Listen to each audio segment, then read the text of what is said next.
Hello everyone. So our topic for today is going to be about chaos theory, which I wrote about previously in my blog.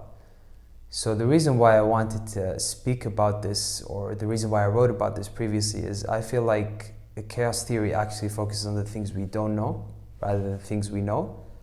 So when it comes to other disciplines of science, I feel like we use models, at least as far as I understand it. We use models in order to understand reality in some sense.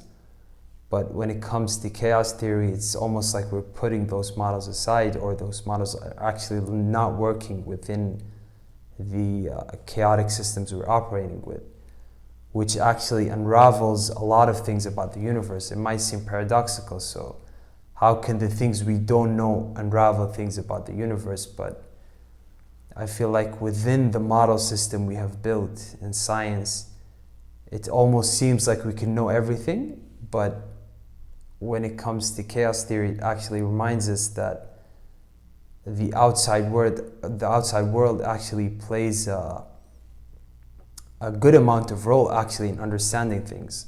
So if the system is chaotic, that means the tools we have today, or it's almost like it's impossible to actually understand the system.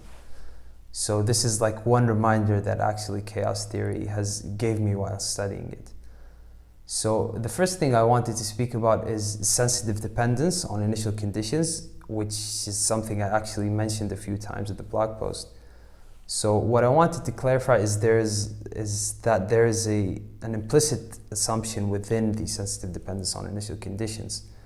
So it might seem like it's just like, if this is the system, let's say, it might seem like the initial condition is the thing that's causing it to be chaotic, let's say. But the implicit assumption within that word is that it's going to affect the interdependence of the system at every moment. So it's not just the initial condition strictly, it's the interdependence or the complexity of the interdependence of the elements of that system that's actually causing it to be chaotic, let's say. So when we say interdependence, what we actually mean is interdependence of the elements of the system themselves and interdependence with the environment itself. So you have the elements interacting with each other and the elements in turn interacting with the environment around them. So this is an important aspect of chaotic systems that actually makes it very difficult to predict their behavior, let's say. So this is one implicit assumption that's embedded within the word, let's say, that I wanted to clarify. So the second thing I wanted to speak about is actually the definition of a system. So what I didn't actually take the challenge of doing is defining what a system is in the blog post. So a system is actually a set of elements that interact with each other to achieve a specific purpose, or to achieve a common purpose, to be specific. So when it comes to chaotic systems, it seems like the chaos aspect of it is embedded in the interactions of the system, let's say, rather than the elements themselves.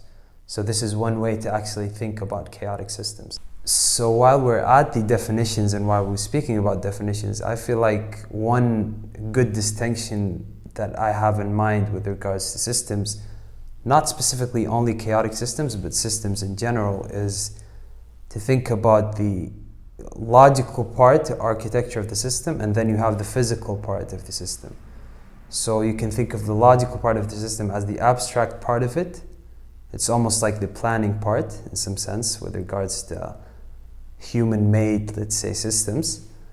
And then the physical part of it is like the physical, actual manifestation of the system that's in the physical world. So this is one distinction that actually helps me understand systems in general much better. So this distinction of the logical part of the system and the physical part of the system is actually a bit relevant when we're trying to think about changes within a system or revolutions within a system. So does the revolution or the change occur in the logical part of the system, or does it occur in the physical part of the system? Now, I think the answer to this question is it actually depends on the nature of the change in the system. but it's a good way of actually thinking about it in some sense. Now, I don't think the distinction holds up with the rigorous analysis of systems, but I feel like it makes things a bit much more clear when it comes to, let's say, understanding changes in a system. So, because within the definition of systems we actually use today, it seems like everything is a system in some sense. So everything actually has a set of elements, everything has a set of interactions, and everything has in some sense a common purpose. So if we think about systems, then really within our definition everything is a system in some sense. So that's why I posed this. Interestingly, so one author we actually mentioned, which is Nassim Taleb in the first video, is also relevant to our discussion today as well. So in his book The Black Swan, he mentioned a very practical distinction of chaotic and non-chaotic systems. So he divided chaotic systems that we can't predict, the ones we actually interact with as humans, he called it extremistan. And the non-chaotic systems we interact with as humans that are actually predictable, he called it mediocristan. So this is actually a very practical distinction with regards to our discussion today, in the sense that he said that extremistan's behavior can't actually be predicted with our models, with the models we have today. He actually took it one step further and said that we can't predict it, period. He said that it's like ontic randomness. So basically it's inherent in the system itself. It's not about the model you actually look at it with, but it's inherent. The unpredictability is actually inherent within the system itself. So examples of these systems actually include things like economic systems, financial systems, and all those things, all those chaotic systems we interact with as humans.